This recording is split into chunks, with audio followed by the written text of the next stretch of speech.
anything was possible in those days. You didn't know any better. You know, sounded like a hell of an idea. You could, I think I took out a $12,000 bank loan, and Irving Grossman with the architect did a hell of a job, and away I went. The framing subsidized me.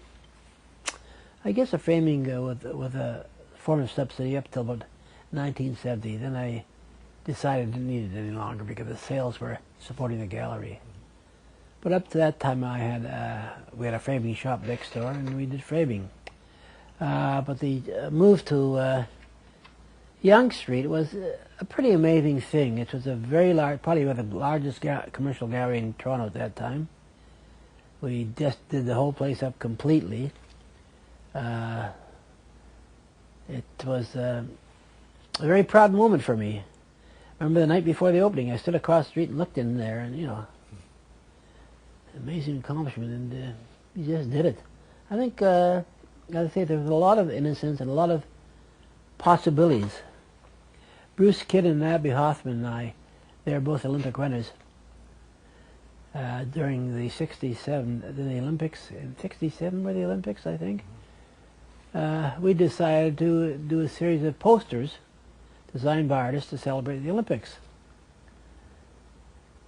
And in no time at all, we raised about $180,000. It's amazing. We went to the Ontario Council for the Arts. I think it was $15,000. We approached the Canada Council. They came to see us. And they said, well, we'll give you your money, but two things. First of all, Av Isaacs can't be part of it because he's a commercial dealer, and therefore, you know, he might exploit it. And second of all, you aren't asking for enough money, we'll give you double. Can you imagine that? So, you know, the money was just flowed in those days. Everything was possible, everything happened. An amazing time. There was so much energy around. So a lot was going on at the time. You know, a lot of dealers were opening up.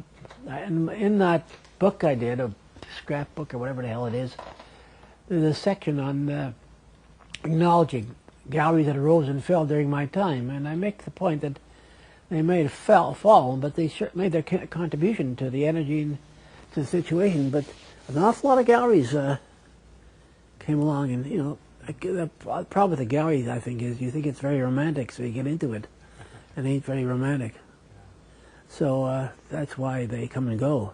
In the 60s, oh yeah, I was constantly, you know, if you're an art dealer, you're constantly inundated with artists who want to show with you. So you gradually, as I found my legs, because the first few years I didn't know who the hell, what I knew anything. So the artists came along, some of them appealed to you, so you took them on, and you gradually expanded your stable.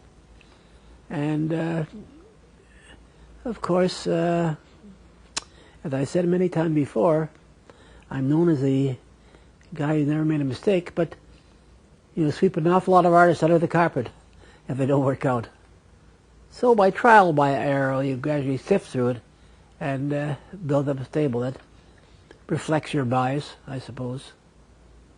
And sometimes you separate from artists because they've gone off another direction, or because they no longer find you that what you're doing is what they are interested in. So it's a coming and going situation. But I've been fortunate with a nucleus who I've been working with for a long time. I mean, hell, Rayner, Snow, Markle, Coftry, Meredith, you know, these are people I've been working with for decades.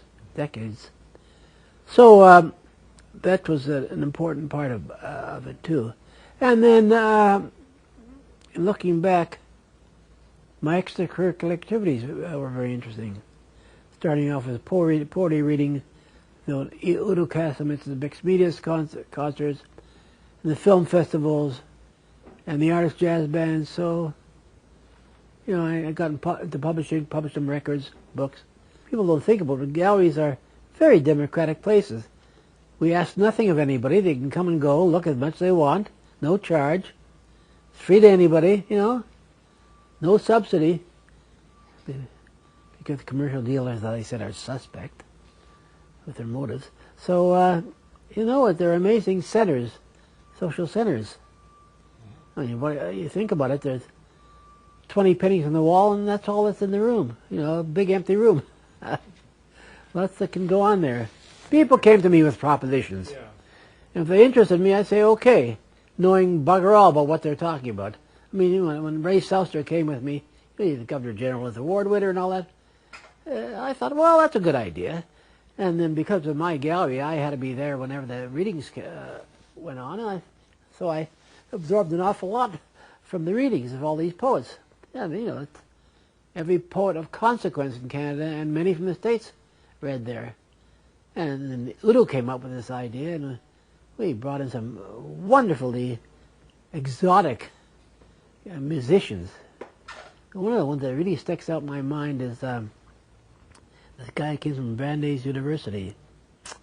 He brought a television set, and he darkened the room, and he put on this set, and all you see was a blank screen. And he puts 2 contact points on him there, and attaches them to the back of the television set, and suddenly images start to appear on the television set. All the lights were dimmed.